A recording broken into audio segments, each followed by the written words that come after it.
Bonsoir à tous. Éclairage sur la situation au Kazakhstan après les manifestations déclenchées début janvier par la hausse du prix du gaz et violemment réprimées par le président Tokayev. Des émeutes qui ont révélé en tout cas une crise sociale profonde qui touche une grande partie des Kazakhs. On va en parler, mais on va aussi parler de l'évolution du visage de l'Église, au départ essentiellement composée de descendants d'Allemands et de Polonais déportés sous Staline, mais une Église qui grandit doucement avec l'arrivée de nouveaux immigrants. Ce sera avec notre invité dans un instant, le père kazakh Grégor Prichotko. Mais pour commencer, quelques repères. Le Kazakhstan, ancienne république soviétique devenue indépendante en 1991, est situé en Asie centrale. Il est bordé au nord par la Russie, à l'est par la Mongolie et la Chine, au sud par le Kirghizistan et également par le Turkménistan, l'Ouzbékistan. Sa capitale, Astana, a été renommée il y a 2 ans Nour-Sultan, du prénom de l'ancien président Nazarbayev. Côté population, ce pays 5 fois grand, comme la France, compte environ 18,7 millions d'habitants. Et dans cette mosaïque de 42 confessions religieuses et de plus de 150 ethnies différentes, eh bien, 70% sont musulmans, 25% orthodoxes et les catholiques environ 1%. Tout de suite, je retrouve notre invité.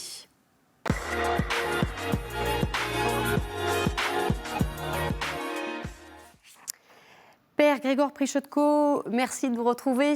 Quelques mots pour vous présenter. Donc, vous êtes kazakh, vous êtes né de mère allemande qui venait de Sibérie et de père ukrainien russe.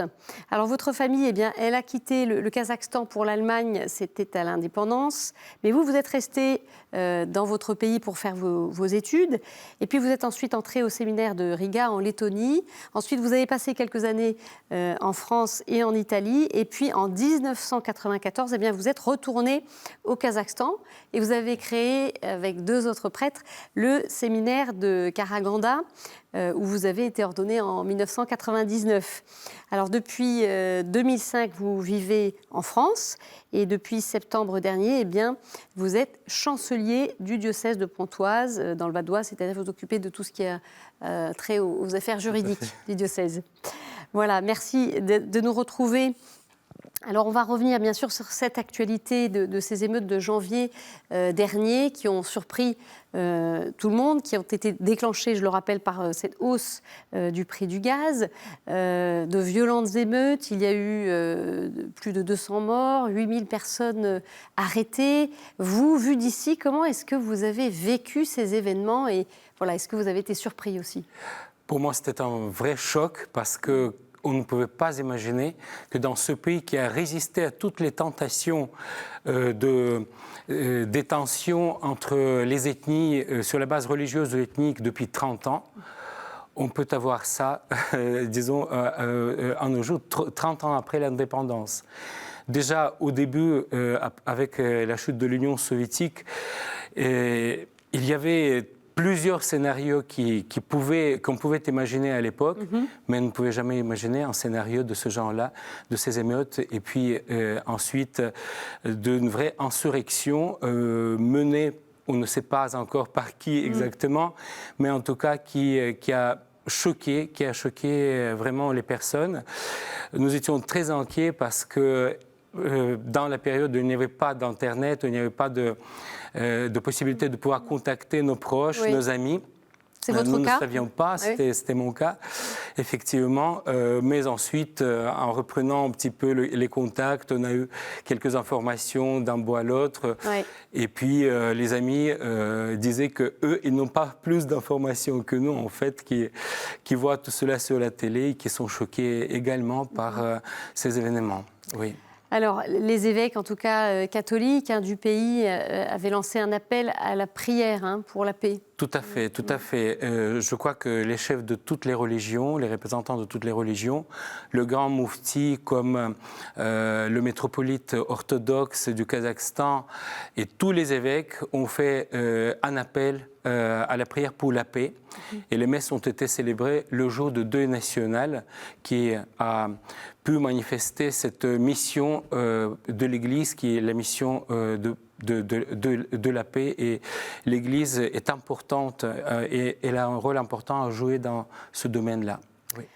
Alors, on va revenir à l'histoire de l'Église. On le sait, il y a eu ces décennies qui sont marquées, évidemment, par la douleur, décennies du communisme, avec l'interdiction de la pratique de la foi, et d'ailleurs cette foi qui s'est transmise dans les familles. Vous nous aviez déjà parlé ici de votre grand-mère, qui avait eu un rôle important, donc la foi qui se transmettait aussi par les grands-mères. Et on va parler de ce qui se vit depuis la chute de l'Empire soviétique.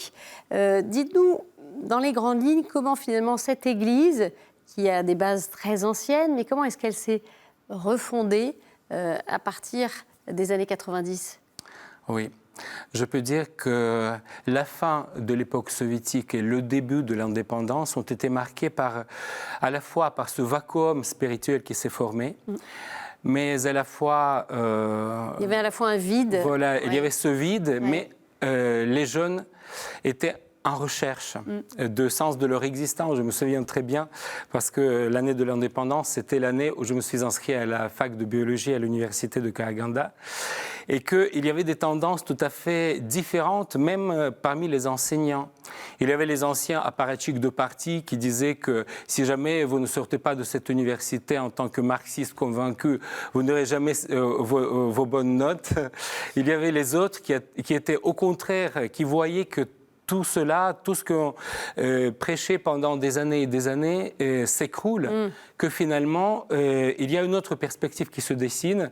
Et pour nous, à l'époque très jeune, à la recherche de ce qui pouvait nous conforter dans cet avenir désormais libre. À l'époque, on ne savait pas comment ça pourrait, comme je l'ai dit tout à l'heure, il y avait plusieurs scénarios donc, qui ont provoqué des vagues d'émigration, notamment de la population allemande du Kazakhstan, donc le retour aux sources, mais nous étions en recherche. Et je crois que cette jeunesse de l'époque était vraiment très enthousiaste de cette nouvelle liberté qui s'ouvrait. Oui. Et vous êtes vécu vraiment en plein cette période, puisque vous êtes revenu dans votre pays en 94. Oui. Qu'est-ce que vous pouvez nous dire sur cette église telle que vous l'avez vécue à Karaganda en particulier, dans cette zone-là du centre du pays, avec cette ville de Karaganda, où a été ensuite bâti le séminaire. Effectivement, puisque la ville de Karaganda était le centre de ce réseau des camps de déportation à l'époque stalinienne, qui couvrait un territoire à peu près celui égal à la France, vous imaginez. Donc voilà, on avait des témoins de la foi qu'on pouvait côtoyer à l'époque. Et donc c'est ça qui nous donnait, qui a nourri notre foi. Et avec la fondation de séminaires, donc la première année, on avait 12 élèves de 11 ethnies différentes. Et je crois que peut-être seulement un ou deux avaient une certaine culture religieuse. Les autres débarquer en néophyte, voilà, mais nous étions très enthousiastes ici. Il fallait vraiment donner beaucoup de cœur et puis aussi de savoir témoigner de ce que nous avons vécu à la chute de l'Union soviétique, au début de cette indépendance, pour pouvoir bâtir quelque chose de nouveau. Ça devait être un peu fou, cette période-là. Oui. Avec effectivement toute cette fougue de la jeunesse. On va regarder aussi d'ailleurs quelques éléments graphiques, puisque le pays compte aujourd'hui 4 diocèses, dont Astana, qui est dans le nord du pays, au centre, on le disait, Karaganda, qui est le berceau aussi de l'Église. Oui. Alors ce séminaire qui a été créé, c'est pas par hasard s'il a été bâti à Karaganda. C'est pas par hasard parce qu'on était bien conscient que c'est là où sont nos martyrs, sont nos racines. Et on se souvenait encore de ces martyrs de Moyen-Âge qui ont donné leur vie aussi pour que la foi chrétienne puisse s'enraciner dans les steppes kazakhs. Mais hélas, ce n'était pas le cas parce qu'avec l'arrivée, le changement de la religion par les khans de l'époque, l'arrivée de l'islam qui était très combatif contre les chrétiens, donc ces premiers chrétiens sont disparus. Mais selon l'ancien adage, le sang des martyrs, c'est la semence des chrétiens. Donc nous nous sentions enracinés quand même dans ce pays. Nous n'étions pas une importation stalinienne dans les déportations, ni une religion nouvelle importée dans ce pays qui est traditionnellement musulman, bien évidemment, mais nous nous sentions enracinés grâce à nos martyrs. Cet enracinement dont a parlé le pape Jean-Paul II lorsqu'il est venu chez vous en 2001, vous étiez à l'époque impliqué dans ce voyage, vous étiez le cérémoniaire du pape. Ça a été fondateur, ce voyage, justement, pour cette reconnaissance d'une Église à part entière, qui n'était pas une Église de persécutés, de déportés. Justement, c'était à la fois une récompense pour tous ces chrétiens qui ont attendu la liberté, qui ont vécu les déportations. Certains ont pleuré quand ils voyaient pour la première fois le prêtre dans leur vie parce que c'était pas possible. Et maintenant, c'était le pape qui venait visiter ce pays et sa visite était appréciée par tout le monde parce que par les musulmans comme par les membres d'autres confessions parce que c'était un sage à leurs yeux qui venait bénir ce pays qui était meurtri pendant cette période soviétique. En plus, on peut y rajouter aussi les essais nucléaires au nord du pays. Donc voilà, mais qui a résisté à toutes les tentations de discorde. C'est pour cela d'ailleurs que les événements du mois de janvier étaient d'autant plus choquants pour nous, parce qu'au bout de 30 ans, on ne pensait pas que ça puisse arriver. Ça vous semblait inimaginable. Alors, quelques chiffres aussi sur l'Église catholique aujourd'hui. C'est une centaine de prêtres et ce sont 10 séminaristes actuellement à Karaganda. Vous êtes resté à peu près sur ces proportions-là en 30 ans, une dizaine, ordonnés, qui restent dans le pays. Vous êtes un contre-exemple, mais la plupart restent au Kazakhstan pour leur mission. Alors, on va parler de cette Église aujourd'hui qui a aussi évolué, qui doucement change un petit peu, puisque après l'euphorie des années 90 et le développement de l'Église, eh bien, de nombreux catholiques sont malgré tout partis, comme vous le disiez. Ils ont préféré rentrer dans leur pays d'origine. La communauté catholique, elle a donc beaucoup bougé. Elle était d'abord constituée de déportés allemands, polonais ou baltes. Aujourd'hui, eh bien, l'accueil de nouveaux venus, un défi, nous explique le père Guido Trezani, qui est le directeur de Caritas Kazakhstan, joint par Stéphanie Tesson. And now we are in the period where step by step we are growing and accepting also people that are completely far from our reality, and mainly Kazakh people, you know, because in for a quite long period, even if somebody new were joining the communities, they were relatives, nephews, or of the old generation of Catholics. But anyway, from this environment, now step by step, the situation from an ethical point of view is changing. So seems that we are in a period where is possible to grow slowly, because we are really a minority. And this is what, again, what is interesting, you know, it's exciting because anyway, each new experience from the point of view of new people, new culture, new ethnical groups, and so on, is an enrichment for the church. Pope Francis is repeating time by time, we are in a really blessed moment from this point of view, to experiencing what was the beginning of the church, when the church was not the majority. Voilà ce père Guido Trezani qui nous parle aussi, on sent cet enthousiasme face à ce mouvement et voilà ce sentiment que cette Église, elle est encore en fondation finalement. Oui. C'est tout à fait vrai. Déjà, c'est un grand plaisir de retrouver le père Guido depuis tant d'années, même si c'est en vidéo. Voilà. Effectivement, l'Église au Kazakhstan, dès le début, même avec cet enthousiasme, on était bien conscient qu'il faut qu'on s'enracine en profondeur.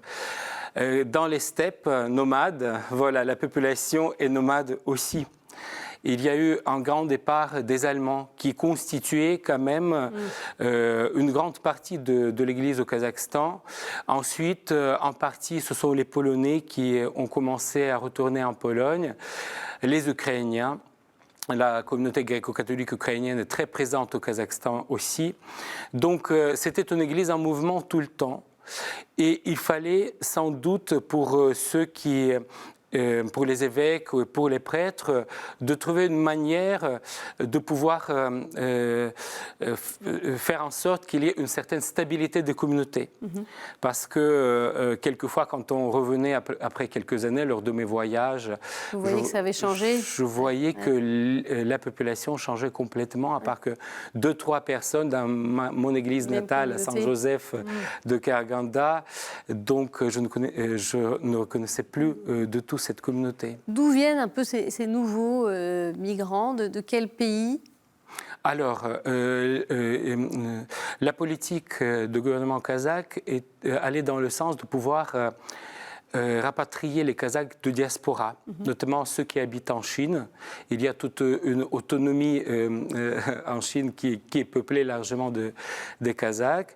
Voilà, donc c'est l'immigration la plus importante. La plus forte. Il y a des conversions de Kazakhs très peu. Vers le christianisme? Très peu parce que déjà, à notre époque, quand c'était beaucoup plus ouvert, les gens vivaient dans un vacuum, donc ils ne se trouvaient pas vraiment accrochés à une telle ou telle religion. C'était pas facile pour les Kazakhs de pouvoir rejoindre l'Église catholique, pas seulement pour les raisons religieuses, mais aussi pour les raisons ethniques. Parce que pour les Kazakhs qui sont très familles, très clan, donc quitter, embrasser une autre religion que celle de l'islam, ça voulait dire aussi de rompre avec toute cette culture, avec sa famille. Et c'est très difficile. Et ça ne se fait pas de manière évidente. Alors, il y a aussi des Coréens, je crois, du Sud. Des Coréens du Sud qui sont à Almaty. Il y a une bonne communauté des Coréens et puis des religieux coréens qui sont impliqués dans la mission au sud du Kazakhstan. Oui. Alors, on le disait, avec à peine 1% de catholiques et peut-être moins, les communautés, elles sont éparpillées sur l'immense territoire kazakh, avec parfois simplement une poignée de fidèles, y compris dans la capitale, Astana. Ainsi, dans la paroisse mère de toutes les nations, seulement 10 à 15 fidèles se retrouvent pour la messe dominicale. Mais cela n'empêche pas la paroisse d'être très active auprès des plus pauvres dans le quartier, comme le souligne son curé, le père Pavel Blok. On l'écoute. It is very important part of our ministry here to serve to the poor. So, of course, we cooperate with Caritas Astana, except of material help, material support. We give also courses of English, and we opened here a school of music.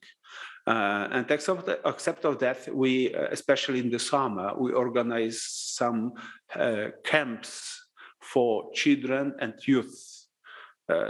Just to give them a kind of entertainment, a kind of spiritual questions to discuss, a kind of activities, so that they are not on the street.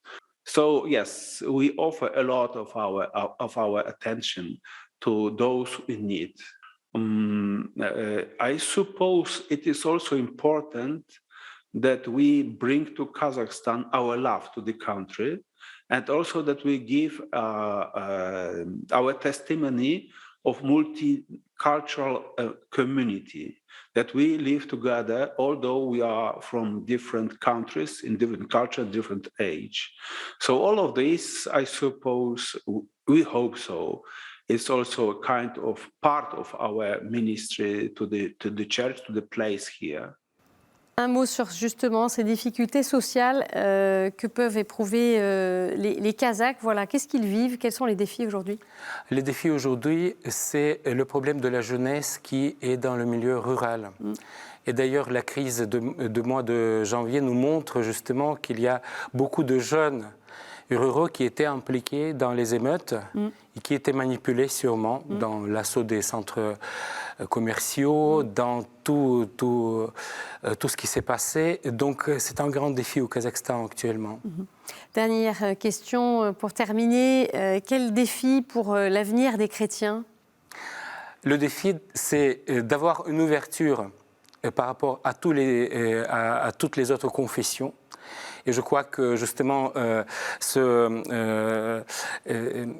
comment dirais-je, ce symposium, ce rassemblement des leaders des religions mondiales qui se passe au Kazakhstan au niveau officiel, ça reflète un peu aussi ce désir d'être ouvert et de manifester, témoigner sur sa foi et sur la présence chrétienne, maintenir la présence chrétienne au Kazakhstan, dans ce pays avec beaucoup de changements.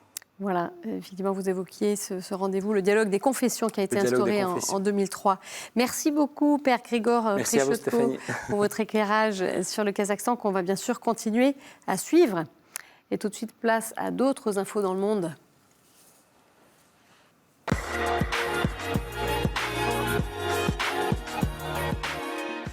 Le pape François se rendra à Malte les 2 et 3 avril. Ce voyage initialement prévu en mai 2020 avait été annulé en raison de la pandémie. L'archipel, qui comprend 2 îles, Malte et Gozo, est situé au sud de la Sicile. Il compte environ 480 000 habitants. C'est saint Paul qui a apporté le christianisme à Malte après avoir fait naufrage sur les côtes maltaises.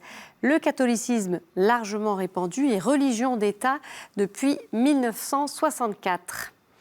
Et après la journée de prière pour la paix en Ukraine, le 26 janvier dernier, le pape plaide pour un dialogue sérieux.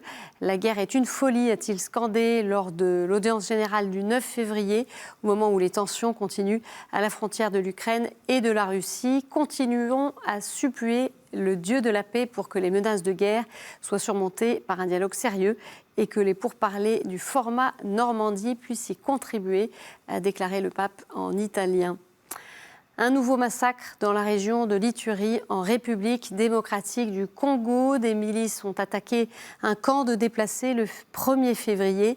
L'attaque a été particulièrement violente. 62 personnes ont été tuées à la machette, dont 19 enfants. 41 personnes ont été blessées et les abris des déplacés ont été incendiés. Le site qui a été attaqué regroupe plus de 20 000 personnes qui se sont réfugiées là après avoir fui des violences dans d'autres zones de la région. Les attaques des milices contre les sites de déplacés, contre des villages ou des écoles se sont multipliées ces derniers mois en Ituri. Lors de la dernière attaque, les casques bleus sont intervenus, mais la population se sent abandonnée par les autorités congolaises qui peinent à résoudre cette crise sécuritaire, comme le dénonce avec force Monseigneur Dieudonné Uringi, qui est évêque de Bunia, chef-lieu de l'Ituri, joint par Stéphanie Tesson. Il y a vraiment ce climat de psychose, de peur. Les gens s'enfuient, cherchent des lieux sûrs d'accueil et surtout, on se sent vraiment abandonné par les gouvernements pratiquement national et provincial. Quand il y a des massacres, des crimes, en principe, on attendrait pratiquement de la nation, à travers les gouvernements, de réactions fortes. Et cela parce qu'on connaît où ces milices se situent, où ils s'organisent, on le sait. Malheureusement, le gouvernement ne va pas jusqu'au fin, voilà, pour les chercher. Ces militaires nous arrivent un jour après, le lendemain du massacre. Mais il n'y a pas cette recherche de tout ce monde qui massacre. Non, on ne les cherche pas. 3 semaines après le discours d'Emmanuel Macron devant le Parlement européen dans le cadre de la présidence française du Conseil de l'Union européenne, eh bien, les épiscopats européens ont, dans un communiqué de la Comessé, exprimé leur vive inquiétude face à la proposition du président français d'inscrire un prétendu droit à l'avortement dans la charte des droits fondamentaux de l'Union européenne. Il rappelle que l'intégration européenne doit toujours éviter les impositions idéologiques. Voilà, tout de suite, place à notre chronique du monde.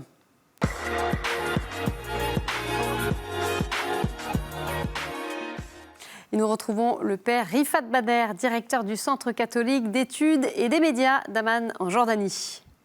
Bonjour, fin janvier, on a relancé la semaine de prière pour l'unité des chrétiens. Et ainsi, en Jordanie, la prière commune a eu lieu dans l'église anglicane avec la présence des chefs des églises en Jordanie, mais aussi ceux qui sont venus de Jérusalem. Des prières ont été élevées pour l'unité des chrétiens en Jordanie, qui forment un petit pourcentage de la population, mais avec une présence importante dans la société, avec les aspects spirituels, caritatifs, culturels et bien sûr économiques. Le Centre catholique d'études et des médias en Jordanie a organisé un important symposium intitulé « Renforcement de la fraternité humaine avec l'art et la culture » auquel ont participé des ambassadeurs, des chefs religieux musulmans et chrétiens, et le point a été mis sur les valeurs communes par l'art et la culture pour organiser un futur commun pour les générations qui viennent. Que bon de voir les personnes ensemble, les personnes qui prient ensemble pour l'unité des chrétiens et les personnes qui réfléchissent ensemble pour l'harmonie des religions. Que bon d'avoir l'art de l'écoute mutuelle. Mais comme dit le pape François dans son message cette année pour la journée de la communication, ce n'est pas nécessaire de s'arrêter à l'écoute avec les oreilles physiques, mais plutôt avec les oreilles du cœur. Au revoir. Merci Père. Voilà, c'est la fin de cette édition. Vous pouvez la retrouver sur notre site et nos réseaux sociaux. Il ne me reste qu'à vous souhaiter une très belle semaine. On se retrouve jeudi prochain. Au revoir.